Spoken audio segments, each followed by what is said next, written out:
Bonjour à tous et à toutes, j'espère que vous allez bien. Alors on se retrouve ensemble sur cette nouvelle vidéo où j'ai une excellente nouvelle pour les fans de moteurs thermiques. Effectivement, avec les enjeux environnementaux actuels, on pourrait croire que le moteur thermique est mort. Eh bien non, ce n'est pas le cas. Il y a même une excellente nouvelle pour le moteur thermique qui arrive. C'est l'arrivée des carburants de synthèse, en particulier d'un carburant qui est ni plus ni moins que du méthanol. Je vous explique tout dans cette vidéo de A à Z sur ce magnifique carburant qui pourrait bien révolutionner l'enjeu énergétique et environnemental. Bien, le méthanol, qu'est-ce que c'est? Le méthanol est un cousin de l'éthanol, lui-même déjà présent dans la station-service depuis longtemps. Le méthanol est un alcool méthylique, alors que l'éthanol est un alcool éthylique. Le méthanol, de formule CH4O, est composé d'un atome de carbone, d'un atome d'oxygène et de 4 atomes d'hydrogène. Son cousin, l'éthanol, lui, de formule moléculaire C2H6O, est composé de 2 atomes de carbone, 6 atomes d'hydrogène et un atome d'oxygène. Voilà la différence qu'il y a entre éthanol et méthanol. On est sur la famille des alcools. Ensuite, comment obtient-on maintenant ce fameux méthanol en production de synthèse? C'est tout simple, je vous explique ça de suite. Bien, n'oubliez pas que Lavoisier a dit « rien ne se perd, rien ne se crée, tout se transforme ». On va donc voir maintenant ensemble comment on produit du méthanol. On produit du méthanol de façon synthétique grâce à l'électrolyse. J'y reviens dessus juste après. Pour produire du méthanol, qui est donc de formule CH4O, on a besoin du CO2 et de l'H2O. Autrement dit, du dioxyde de carbone et de l'eau. Bien, je vais donc maintenant créer mon méthanol à partir d'eau et de CO2. Donc, comment je fais? Je prends une molécule d'eau, autrement dit de l'H2O, et j'applique un procédé d'électrolyse. Qu'est-ce que l'électrolyse? C'est tout simplement l'intégration d'un courant dans la molécule pour dissocier les différents atomes et par conséquent, bien sûr, faire en sorte que les atomes ne soient plus ensemble. Voilà. Hop, j'applique l'électrolyse. Parfait. J'ai donc maintenant dans ma main, ici, les atomes qui ne sont plus raccrochés entre eux. Donc maintenant que mes atomes sont dissociés, je prends une casserole, car la chimie c'est de la cuisine, et je viens y mettre mes 2 atomes d'hydrogène. Bien, maintenant faisons pareil avec le CO2, le dioxyde de carbone. Dans le dioxyde de carbone, j'ai donc un atome de carbone et 2 atomes d'oxygène. Je passe, hop, un courant électrique là-dedans, électrolyse. Qu'est-ce qui se passe? Ça se dissocie. Parfait. J'ai donc 2 atomes d'oxygène, tadam, qui vont se promener dans la nature, c'est donc du dioxygène. Ce qu'on respire, c'est génial. Et mon atome de carbone, lui, qu'est-ce que j'en fais? Je le mets dans ma casserole pour faire la cuisine. Bien, maintenant que j'ai récupéré le carbone et l'hydrogène de mes molécules de CO2 et d'H2O, autrement dit de dioxyde de carbone et d'eau, qu'est-ce qui se passe? Il se passe que je refais le procédé, etc. Je mélange, je rajoute des éléments. Donc là, je rajoute 2 hydrogènes, je rajoute hop, un oxygène et j'obtiens quoi? Une molécule de méthanol, CH4O. Voilà, je viens de créer du méthanol. Ah non, pas créer, pardon. Lavoisier l'a dit, rien ne se perd, rien ne se crée, tout se transforme. Je viens de transformer ici des structures moléculaires en une autre pour avoir du méthanol. Achetez best, vous validez? Ma cuisine est bonne? On pourrait se poser une question. On pourrait se dire, ouais, le pétrole il vient de la nature, le CO2, tout ça aussi, mais pourquoi le méthanol, quand on le brûle, il rejette du CO2, comme l'essence? Pourquoi lui ne pollue pas? Pourquoi lui, on ne tient pas compte de son CO2, alors que l'essence, on en tient compte?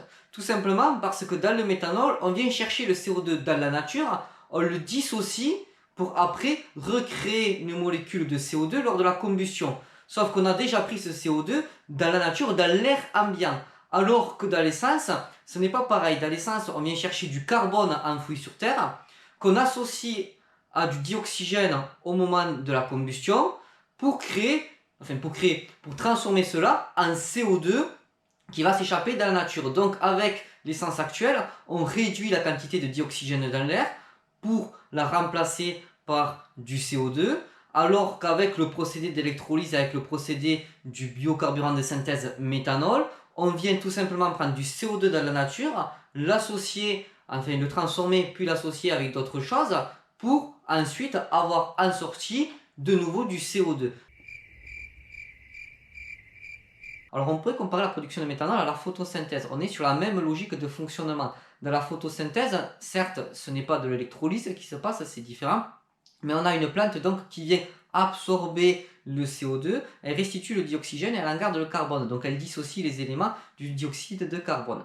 Dans notre procédé, on a la même logique de fonctionnement pour en créer un carburant qui ensuite, lors de la combustion, sera associé à un comburant, le dioxygène, pour reformer du CO2. Chose qui se produit également, par exemple, quand vous mettez du bois dans la cheminée, vous savez que le bois, par photosynthèse, a capté, a gardé le carbone et a redistribué ce carbone sous forme donc de dioxyde de carbone dans l'air au moment de la combustion grâce à son association avec le comburant qui est le dioxygène. Donc on a un principe similaire à la photosynthèse avec certes un procédé différent mais une logique semblable. Par conséquent, cela introduit la suite, bioéthanol ou méthanol. Quoi choisir? Alors aujourd'hui, en 2022, au moment où je tourne cette vidéo, l'éthanol est clairement la solution pour des raisons économiques.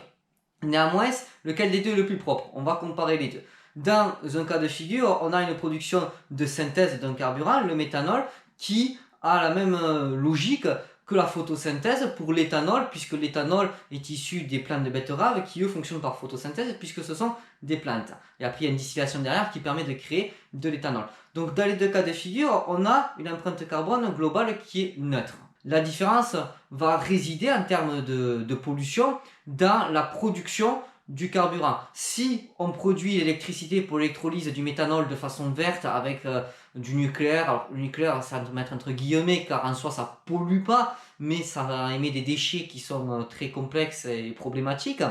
Mais si on parle vraiment de quelque chose de propre et renouvelable, parce que le nucléaire n'est pas renouvelable, tel que par exemple le photovoltaïque, si notre électricité est produite à partir de photovoltaïque et que le transport, la distribution, etc. est également fait de façon propre, alors que le méthanol a une empreinte carbone qui peut être considérée comme neutre. Par contre, l'éthanol, lui, il faudra aussi que les machines agricoles qui produisent les plantes de betterave et ainsi que tous les procédés de transformation, de distribution, etc. qui demandent de l'énergie, soient propres, fonctionnent à l'énergie propre pour justifier que le carburant soit empreinte carbone neutre. Donc tout va résider en fait dans ce qui va graviter autour, c'est-à-dire les besoins énergétiques autour de ces carburants-là, autour de leur transformation, autour de leur production. Bien, en comparaison maintenant donc, du méthanol avec les véhicules électriques actuels. Les véhicules actuels sont très bien dans une transition énergétique, dans une transition écologique, mais ils ne sont pas viables sur le long terme tout simplement parce que les réserves des batteries, c'est-à-dire du lithium-ion, ne sont pas suffisantes et sont trop génératrices de pollution pour permettre une visibilité sur le long terme avec ce type de produits. Donc les véhicules électriques tels qu'on les connaît actuellement ne sont pas voués à être des véhicules futuristes, à s'intégrer dans le futur. Néanmoins, l'électrique pur n'est pas non plus abandonné. Il y a la nanotechnologie qui va probablement arriver dans le futur, dans quelques années ou quelques décennies, qui risque de révolutionner aussi les systèmes de stockage et l'enjeu énergétique de ce côté-là. Donc concernant le méthanol versus les véhicules électriques à batterie tels qu'on les connaît, c'est clair que d'une façon future, le méthanol passera au-dessus des véhicules à batterie tels qu'on les connaît à ce jour, qui sont une solution que transitoire dans l'enjeu écologique. Alors aujourd'hui moi-même, je ne conseille pas le véhicule électrique pur qui a quand même encore beaucoup de limites, mais plutôt l'usage d'un véhicule hybride beaucoup plus polyvalent. Méthanol versus hydrogène. L'hydrogène de nos jours a des inconvénients comme le méthanol, on les verra juste après, c'est pas non plus le produit miracle, il a aussi des inconvénients. Mais l'hydrogène a un très gros inconvénient, c'est son stockage. Soit il faut la stocker à des très hautes pressions, à température ambiante, soit il faut baisser la température pour la stocker à des pressions acceptables et correctes. Ce qui n'est pas forcément faisable, on ne peut pas baisser la température, donc on serait obligé de monter la pression à l'intérieur des systèmes de stockage, ce qui pourrait être dangereux. Ensuite, l'hydrogène est instable, c'est un carburant qui est très instable et qui a un pouvoir énergétique très élevé. Donc ce sont de petites bombinettes qui ne sont pas forcément ultra sécurisées et la sécurité qu'on devrait développer pour rendre l'hydrogène viable serait très contraignante financièrement et également pour le comportement routier du véhicule car ça alourdirait énormément le véhicule. Donc l'hydrogène au jour d'aujourd'hui, dans les conditions actuelles, je ne me prononce pas, c'est en développement comme le méthanol. Néanmoins, méthanol versus hydrogène, à mon sens, le méthanol a quand même un peu plus de visibilité. Après, c'est que subjectif, j'ai pas encore assez de données de variables pour aller plus loin dans l'analyse. Bien, les avantages et les inconvénients du méthanol. Donc les avantages, c'est bien sûr son principe empreinte carbone neutre, à condition bien sûr que les moyens de production soient également empreinte carbone neutre. Autre avantage également, c'est que yes, il n'y aura plus de véhicules diesel, donc plus de pollution par particules fines comme dans les véhicules diesel. Puisque le méthanol est propre de ce côté-là, et enfin on aura une sonorité qui sera beaucoup plus agréable, parce que le diesel c'est bien beau, mais voilà, enfin, je crache pas dessus, moi-même je suis possesseur d'un véhicule diesel, néanmoins on va pas se mentir, c'est quand même plus agréable l'essence et le méthanol qui repose sur une logique comme moteur essence. Voilà. Donc plus de particules fines, plus de pollution. Alors les NOx qui étaient les particules problématiques pour la santé humaine ne seront plus émises dans le cas de la combustion du méthanol, qui est un carburant de synthèse. Et en synthèse, on peut donc gérer ce qu'on y met dedans, ce qui n'est pas le cas par exemple sur le diesel qui émet du NOx. Alors juste attention, petite parenthèse, quand on parle de NOx, X n'est pas un atome. Il y a l'atome N, l'atome O, et ensuite il y a X qui fait référence à une inconnue et non pas à un atome.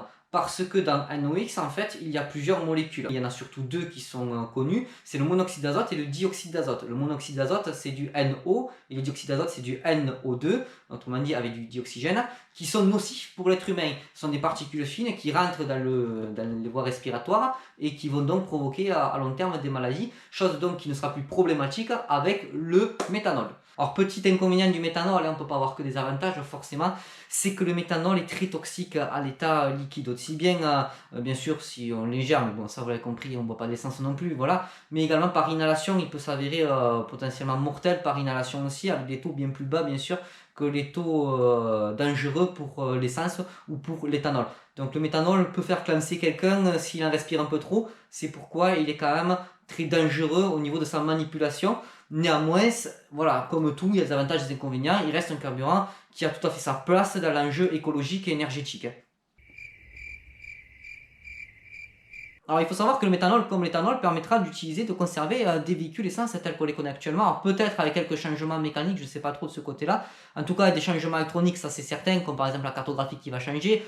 Tout comme pour l'éthanol d'ailleurs, on n'a pas du tout la même avance à l'allumage, on n'a pas le même rapport stoichiométrique avec le méthanol et l'essence comme avec l'éthanol et l'essence. C'est pourquoi il faudra adapter une cartographie spécifique au carburant. Alors le méthanol pour demain ou pas, ben malheureusement non, pas pour demain quand même. Il y a un petit peu de temps qui va s'écouler parce que au jour d'aujourd'hui on est capable de le produire et il n'y a pas de souci. Néanmoins il faut être prêt à payer 2 € le litre hors taxe, hors frais de transport et hors frais de distribution, puisque le carburant méthanol est très cher à produire à ce jour. On n'a pas un développement qui est généralisé, qui est à très grande échelle. Alors au jour d'aujourd'hui, il y a plusieurs sociétés qui sont sur le méthanol, sur le développement de cette source d'énergie-là, dont une société en particulier qui communique de façon commerciale dessus, de façon non négligeable, c'est Porsche qui le dit haut et fort. Nous, on vise là-dessus, on mise là-dessus. Le méthanol, c'est le futur. Voilà, donc on compte sur eux pour nous sortir quelque chose de bien et on y croit parce qu'on a envie d'entendre un moteur ronronner. Ça manque clairement, l'électrique c'est bien beau, ça a du couple etc. Mais ouais, la sonorité quoi, voilà, on s'est compris. Donc on espère que Porsche va nous sortir quelque chose de viable sur le long terme, un rapport qualité-prix attractif et intéressant. On espère, on verra ça dans le futur. En attendant, n'hésitez pas à me dire dans les commentaires si cette vidéo vous a plu. N'hésitez pas également à me parler donc de votre avis, de votre opinion sur toutes ces solutions-là, futuristes, l'hydrogène, le méthanol, l'éthanol, l'électricité à batterie, la nanotechnologie, etc. Tout ce qui va concerner les énergies du futur. N'hésitez pas donc à me laisser tout ça en commentaire. Savez-vous que la proportion de bioéthanol dans le 85, le carburant bioéthanol qu'il y a donc dans les stations-service, n'est pas constante selon le mois de l'année. Effectivement, en hiver, pour faciliter le démarrage des véhicules, on n'est pas en E85, mais on est en E65. Ça peut descendre jusqu'à 65% d'éthanol et 35% d'essence. Alors qu'en temps normal, l'été, par exemple, on est sur du 85% d'éthanol et 15% d'essence. Voilà. Mais les stations-service, les producteurs, etc. ne s'amusent pas, bien sûr, à changer chaque fois les étiquettes. Donc ça reste sous l'appellation E85. Si ce n'est pas déjà fait, n'hésitez pas à liker, à commenter, à partager cette vidéo si elle vous a plu. Et je vous dis à la prochaine dans une prochaine vidéo. Merci d'avoir ralenti.